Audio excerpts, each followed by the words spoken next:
నూతన సంవత్సర శుభాకాంక్షలు సందర్భంగా మా కొండాపురం గ్రామ ప్రజలందరికీ, అదేవిధంగా మండల ప్రజలకి, నాయకులకు, అదేవిధంగా గూడూరు కాన్స్టిట్యూషన్ ప్రజలందరికీ, మా ఎమ్మెల్యే గారైనటువంటి డాక్టర్ పాసిన్ సునీల్ కుమార్ గారికి, అదేవిధంగా రాష్ట్ర ప్రజలందరికీ, మా చంద్రబాబు నాయుడు గారికి, మా లోకేష్ గారికి, పవన్ కళ్యాణ్ గారికి అందరికీ నేను శుభాకాంక్షలు తెలియజేస్తున్నాను.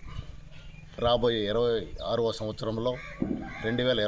సంవత్సరంలో పాత ఆలోచనలు అట్లా ఉంచి కొత్త ఆలోచనలు చేస్తూ మన గ్రామం నుంచి రాష్ట్రం వరకు కూడా మంచి అభివృద్ధి సాధించాలని నేను కోరుకుంటున్నాను.